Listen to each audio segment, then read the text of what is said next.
Mulia. Hari ini kami akan membagikan hasil diskusi kami mengenai tokoh yang kami idolakan. Pertama, saya, Soekarno. Soekarno lahir di Blitar, Jawa Timur, 6 Juni 1901 dengan nama asli Kusno Sosrodihardjo. Soekarno muda mendirikan Algemeen Studi Club di Bandung pada tahun 1926 yang setahun kemudian menjadi Partai Nasional Indonesia (PNI). Akibat tindakannya ini, Soekarno ditangkap oleh Belanda pada tahun 1929 dan dibebaskan kembali pada tahun 1931. Pada bulan Juli 1932, Soekarno bergabung dengan Partai Indonesia yang merupakan pecahan dari PNI, dan akibatnya Soekarno kembali ditangkap pada bulan Agustus 1933 dan diasingkan ke Flores. Pada tanggal 16 Agustus 1945, terjadilah peristiwa Rengas Dengklok, di mana Soekarno dan Hatta didesak oleh para pemuda untuk segera mendeklarasikan kemerdekaan Indonesia. Keesokan harinya, Soekarno memproklamasikan kemerdekaan Indonesia di Rumah Soekarno, Jalan Pegangsaan Timur nomor 56 pada pukul 10 pagi.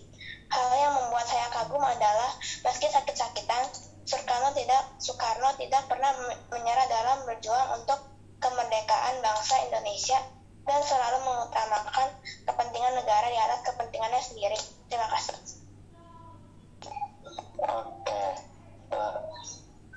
Edward dilahirkan di Amsterdam pada 2 Maret 1820. Edward berada di keluarga yang memiliki penghasilan cukup besar. Edward disekolahkan di sekolah Latin. Awal-awalnya Edward merupakan murid yang berprestasi, tapi lama-kelamaan Edward bosan sehingga prestasinya merosot. Edward langsung keluar dari sekolah dan ia ditempatkan di sebuah kantor dagang.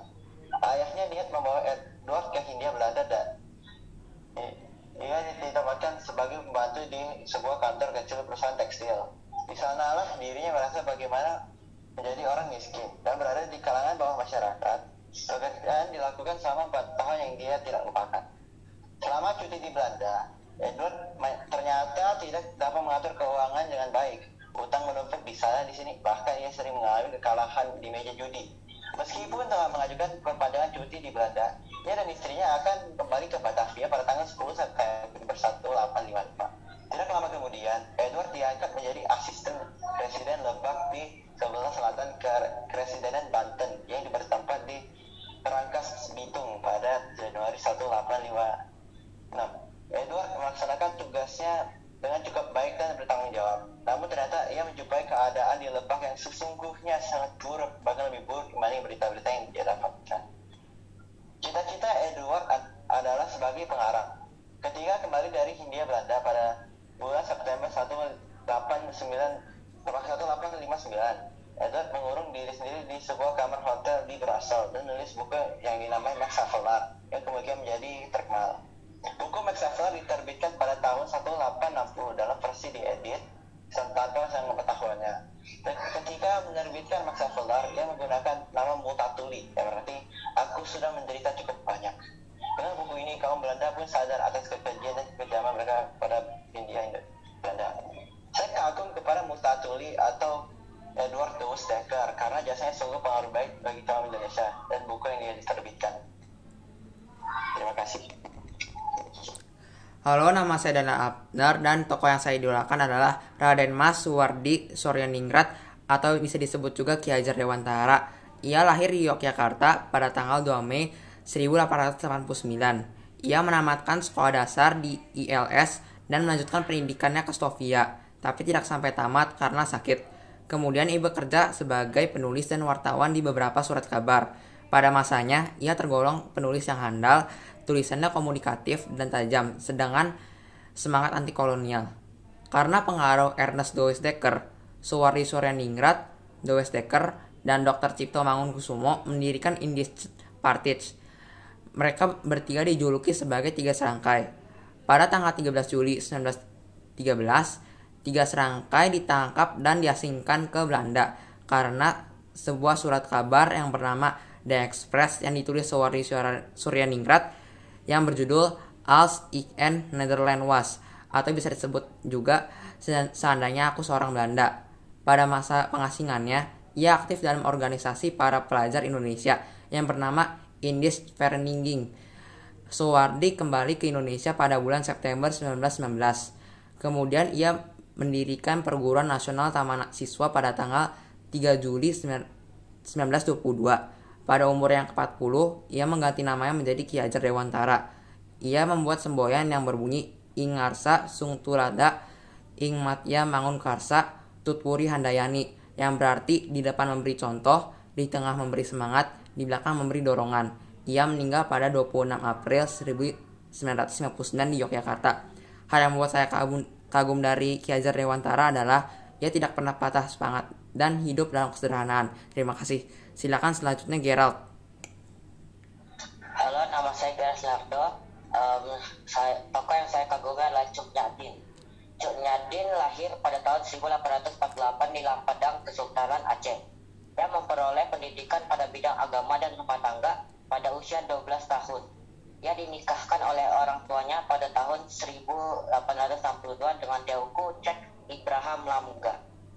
Pada tanggal 26 Maret 1873, Belanda menyatakan perang kepada Aceh dan mulai melepaskan tembakan meriam ke daratan Aceh dari kapal perang Citadel van Antwerpen. Cut Nyadin dan bayinya akhirnya mengungsi pada tanggal 24 Desember 1875. Suaminya selanjutnya bertempur untuk merebut kembali ke daerah Empat Mukib. Ketika Ibrahim Lamga bertempur di Pletarum, ia tewas pada tanggal 29 Juni 1878. Hal ini membuat Cuk Nyadin sangat marah dan bersumpah untuk akan menghancurkan Belanda. Teuku Umar melamar Cuk Nyadin. Pada awalnya, Cuk Nyadin menolak. Namun karena Teuku Umar mempersilahkannya untuk ikut bertempur dalam medan perang, Cuk Nyadin akhirnya menerimanya dan menikah lagi dengan Teuku Umar pada tahun 1880.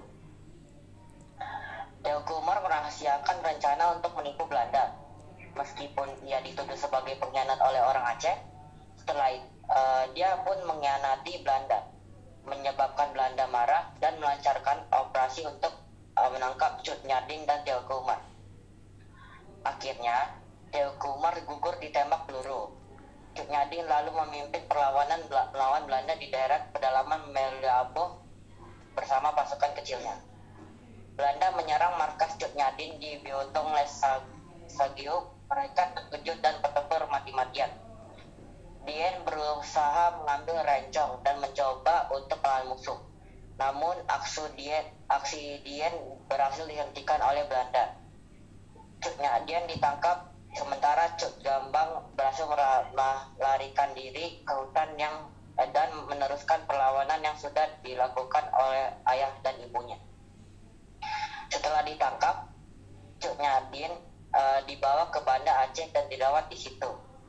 Penyakitnya seperti rabun dan encok berangsur-angsur sembuh. Namun Cuk Nyadin akhirnya dibuang ke Sumedang, Jawa Barat.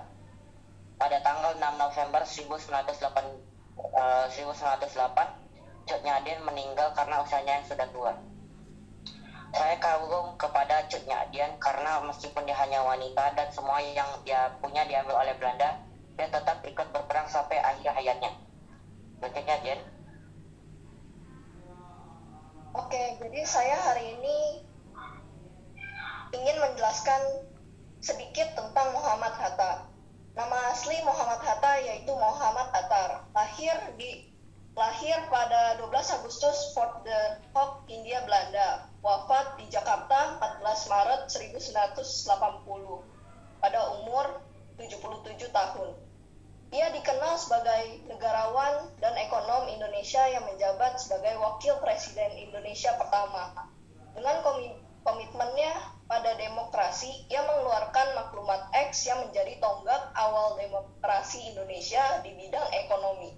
Pemikiran dan sumbangsihnya terhadap perkembangan koperasi membuat ia dijuluki sebagai Bapak Koperasi. Ikut serta memperjuangkan kemerdekaan Indonesia dari penjajahan Belanda sekaligus memproklamirkannya pada 17 Agustus 1945. Ia pernah menjabat sebagai Perdana Menteri dalam Kabinet Hatta I, Hatta II, dan RIS pada 1956. Ia mundur dari jabatan Wakil Presiden karena berselisih dengan Presiden Soekarno. Hatta meninggal pada 1980 dan jenazahnya dimakamkan di Tanah Kusir, Jakarta. Pemerintah Indonesia menetapkannya sebagai salah satu pahlawan nasional Indonesia pada tanggal 23 Oktober 1986 melalui Kepres nomor 081 TK 1986. Namanya bersanding dengan Soekarno sebagai Dwi Tunggal dan disematkan pada Bandar Udara Soekarno-Hatta. Di Belanda namanya diabdikan sebagai nama jalan di kawasan perumahan Zuiderpolder, Haarlem. Terima kasih telah mendengarkan tugas PKN dari kami.